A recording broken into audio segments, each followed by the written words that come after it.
Hiya, Facebook peeps. I'm going to do something different today. I'm going to read from my book coming out in April called Captivated. I'm going to read the first chapter, but I'm going to do it in 3 segments. So here's the first scene of Captivated. Let me give you a little background, though, first. Let me read the back of the book. Juliet Lewis has one too many quirks for her own well-being. Snooping was bound to get her in trouble with the locals someday. But when she comes across sexy officer Tanner Sullivan executing the local drug dealer in cold blood, things turn dire for her. Will Tanner turn out to be her jailer or savior when a very nasty character believes Juliet stumbled onto something she should have kept her cute nose out of?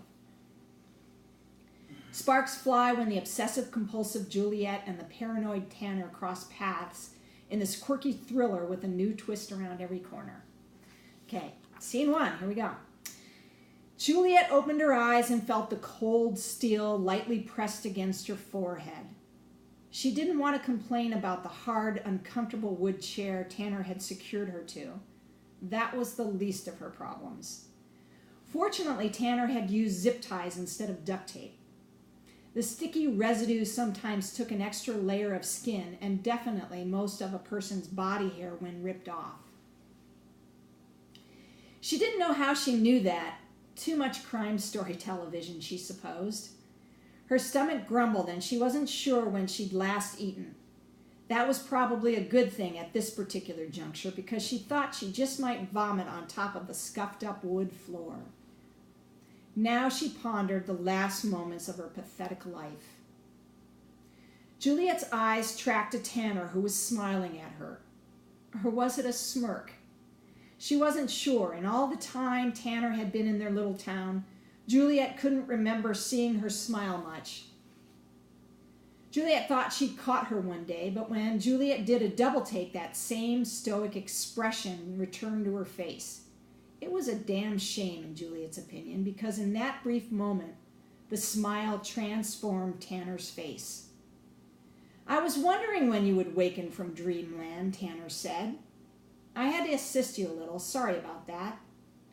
You present a major problem for me. Normally, I'd just kill you and be done with it. But you don't meet the code." Her gun remained pushed against Juliet's head. Juliet wisely decided to keep her mouth shut. It wasn't her best attribute since she spoke her mind and snooped too much. "Isn't that what led me to this crossroad in my life? Not that you have any voice in the decision, but I'd be interested to know what you think I should do with you. What would you do if you were in my shoes?" Tanner asked. This might be her only chance to save her life. "I promise, I'll just forget everything I saw. I'm sure you have a perfectly good explanation. I mean, you are the law." Tanner shoulder-holstered her gun and looked curiously at her. Maybe Juliet would come out of this pickle alive after all. But then what would she do? Can I really just walk away and let Tanner get away with cold-blooded murder? Tanner quirked her head. "You just want a 24-hour reprieve while I consider my options. Since your stomach has been growling for the last 20 minutes, I suppose I ought to feed you. I'll run to the deli and get us both a sandwich. What kind would you like?" A benevolent captor. That was a novel notion. Something in the way Tanner asked that question allowed Juliet to relax. She didn't really believe Tanner wanted to kill her, and she was depending on her instincts to get her out of this life-threatening situation. "Turkey, if it's not too much trouble. I don't suppose you would be willing to cut the zip ties from my hands. This position isn't the most comfortable."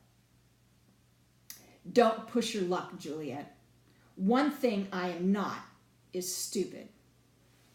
Tanner spun on her heel and exited the deserted cabin. Juliet looked around and tried to find something, anything that would help her cut through her bindings. Nothing. Nada. Zip. Well, she thought, she might as well start contemplating how to con her way out of this mess. She didn't think the fact she knew all the town's secrets due to her incessant snooping would help her get out of her current predicament. She wondered if knowing that Tanner was a lesbian, like herself, might buy her additional time, being family and all. It wasn't much to work with, but it was all she had. That's the end of the first section. Have a great day, and I'll record sections 2 and 3 in the next few weeks and put that on my Facebook page. Bye now.